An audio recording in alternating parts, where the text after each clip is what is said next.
por la Unión Europea, o la existencia de territorios offshore, esa palabra que tanto le gusta utilizar al establishment, en el sentido de que, lógicamente, pagan menos al fisco, pagan menos a Hacienda, porque no nos olvidemos que estamos dentro de un sistema capitalista globalizado en el cual los impuestos son un coste, es decir, que hay que minimizar porque, evidentemente, eso nos permite ser incluso, en el lenguaje del capitalismo neoliberal, más competitivos. Bien, pues como no hay control en los flujos financieros, porque ahí empezamos, por ahí empieza todo, porque hay opacidad, los paraísos fiscales lo que permiten son grandes operaciones de trasvase de dinero criminal, de dinero de lo que se llama la economía criminal, hacia estos centros offshore donde es legalizado, blanqueado y después vuelve a, digamos, al mundo legal. Normalmente vuelve a la especulación, bien sea sobre el dinero o bien sea sobre el ladrillo. Hay una parte que no me gustaría olvidar cuando enumero estos efectos de los paraísos fiscales, que es el empobrecimiento de los países en desarrollo.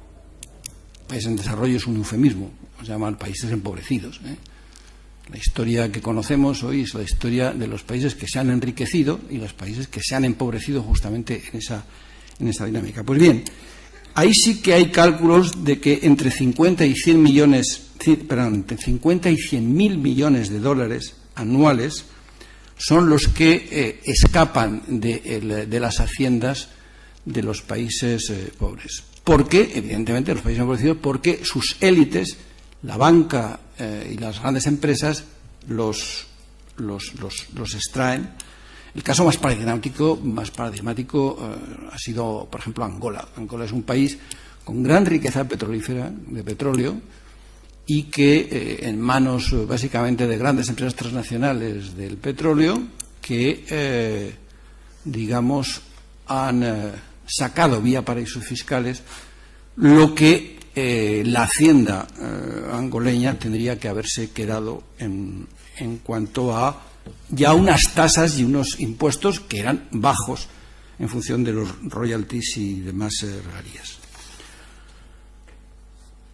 ¿Cómo voy a dedicar los últimos minutos a avanzar algunas ideas muy breves? Me imagino que en el debate podremos entrar en más profundidad. A cómo avanzar, qué pasos dar.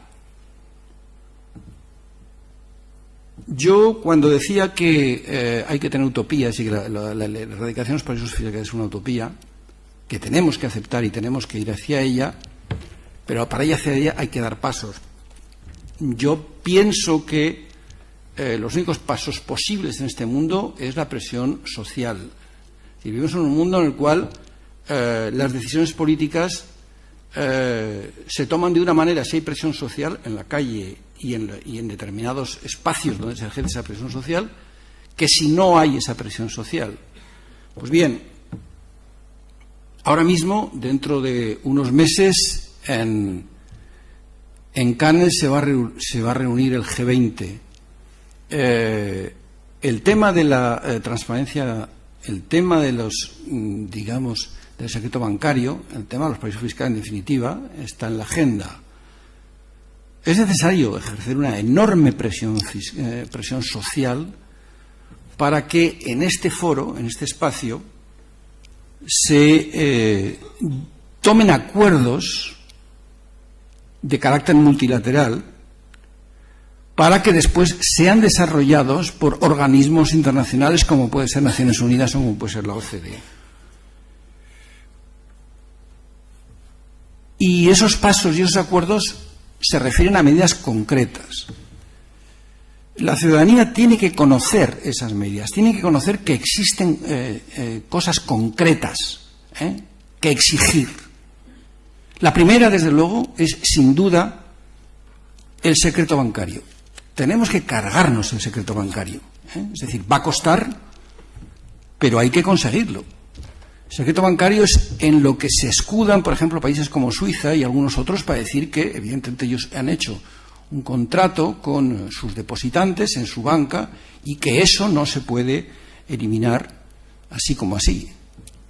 Pero de la misma manera que la presión internacional consigue cosas que parecen difíciles, la eliminación del secreto bancario es una de las que son perfectamente conseguibles si realmente hay una presión social, ciudadana y, por supuesto, de los Estados, porque hay muchos Estados y muchos gobiernos que están interesados en que ese secreto bancario desaparezca.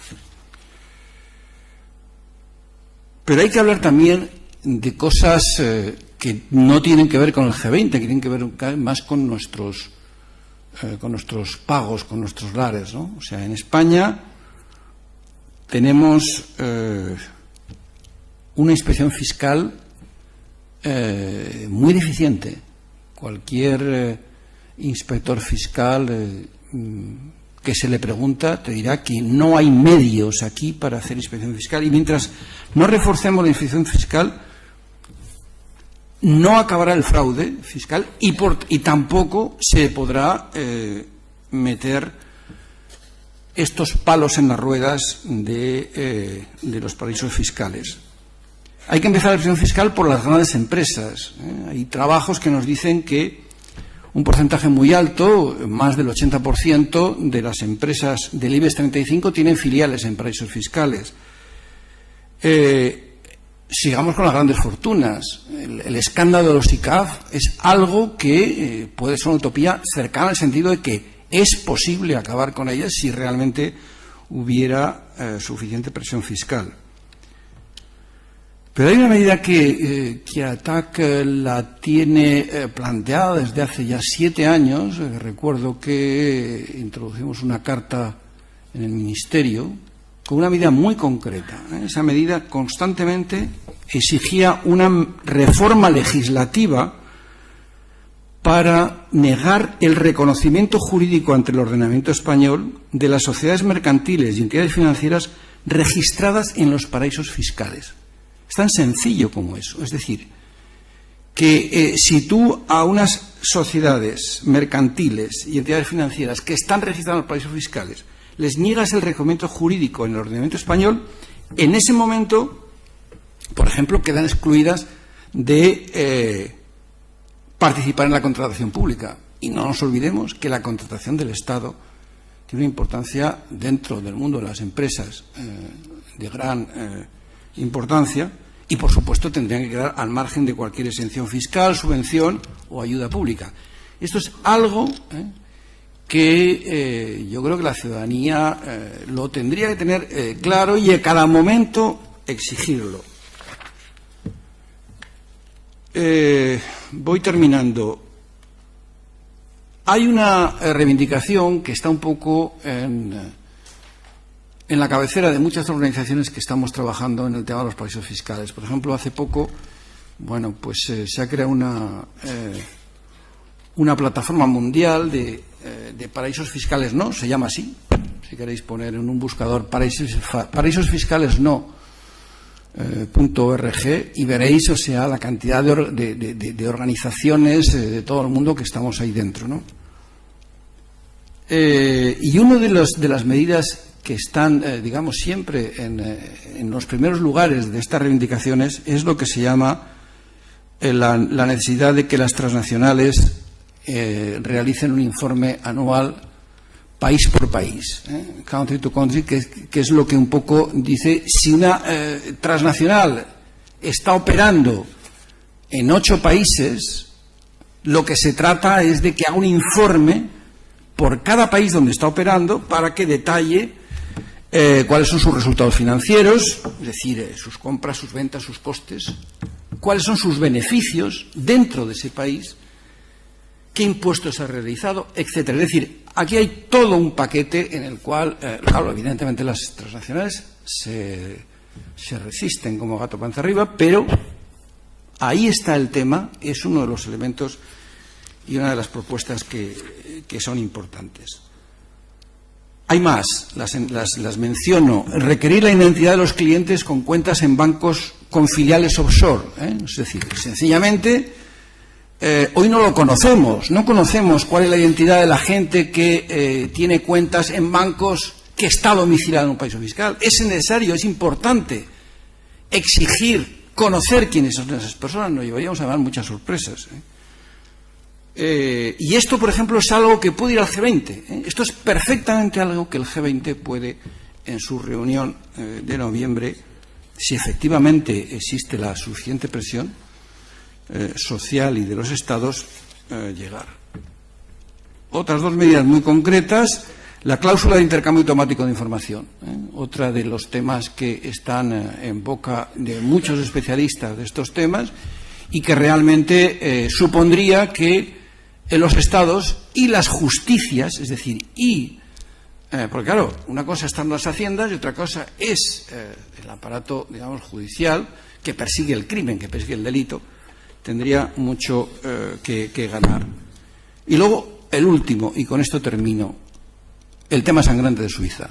El tema sangrante de Suiza es algo sobre lo que creo que deberíamos focalizar